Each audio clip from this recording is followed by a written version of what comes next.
जागीरदारों और वटेरों के खिलाफ तहरीकें चलाने वाले कौम परस्त रहनुमा खुद उन्हीं के रास्ते पर चल पड़े। वो कहते हैं ना, जिसकी लाठी उसी की भैंस। सैयद ज़ैन हुसैन शाह ने सरदारी सिस्टम के आगे सरेंडर किया या उन्हें मजबूर किया गया? अली हसन जरदारी का इस पूरे मामले में क्या किरदार रहा है? पुलिस और सरदारी सिस्टम ने कैसे बेगुनाह लोगों को इंसाफ से दूर रखा हुआ था? आए समझने की कोशिश करते हैं। डेट थी 12 फरवरी। सिंध के शहर नवाब वली मोहम्मद में जरदारी और भंड बिरादरी के लोगों के दरमियान जमीन का तनाजा शुरू हुआ। जरदारी बिरादरी के लोग चूंकि पावरफुल थे, सिंध हुकूमत भी उनकी ही थी, इसलिए उन्होंने भंड बिरादरी के लोगों को सरेआम निशाना बनाया और नतीजे में 5 अफराद जान से बेजां हो गए। ये वाक़या तमाम टीवी चैनल्स, सोशल मीडिया और दीगर प्लेटफॉर्म्स पर जब वायरल हुआ, तब SUP के सरबराह सैयद ज़ैन शाह, जो कि GM सैयद के ख़ानदान से ताल्लुक़ रखते हैं, उन्होंने धरना दिया और ये धरना काफ़ी दिनों तक चलता रहा। ज़ैन शाह को मुख्तलिफ टीवी चैनल्स में भरपूर कवरेज मिली। जरदारी बिरादरी के लोगों पर मुकदमात भी हुए, लेकिन पुलिस ने कोई बड़ा एक्शन नहीं लिया और यहाँ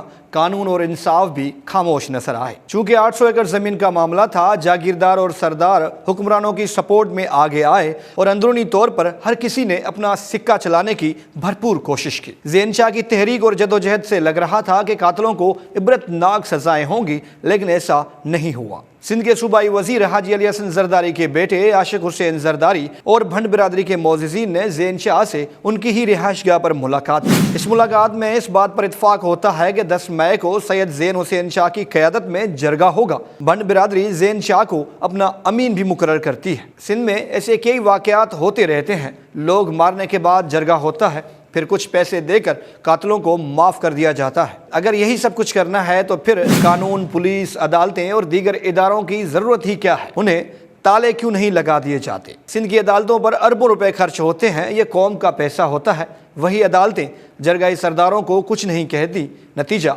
जरगे पर जरगा होता रहता है। जब ज़ैन शाह से सवाल किया गया कि आप तो जरगाई और सरदारी सिस्टम के खिलाफ थे, आप जरगे की सरबराही कैसे करेंगे? ज़ैन शाह जवाब देते हैं कि इस मामले का हल ही जरगा है, क्योंकि दोनों बिरादरियों के लोग यही चाहते हैं। मैं तो पहले ही दिन से कह रहा था कि जरगे के जरिए मामलात को हल करना चाहिए। मतलब 5 अफराद मारे गए, कानून, इंसाफ, पुलिस, सरकार सबके सब खामोश रहे, फिर जरगा सिस्टम जीत गया। आसिफ जरदारी के खासो खास अली हसन जरदारी का इस पूरे मामले में बहुत बड़ा किरदार रहा है। वो जरदारी बिरादरी को प्रोटेक्ट करते रहे हैं। आशिक हुसैन जरदारी ने ज़ैन हुसैन शाह और भंड बिरादरी के लोगों को मनाया और अब क्या होगा ये आप सब जानते हैं। मतलब आपके पास पावर और पैसा है तो सरकार भी आपकी, इंसाफ भी आपका, कानून भी आपका, गरीब का तो सिर्फ अल्लाह है।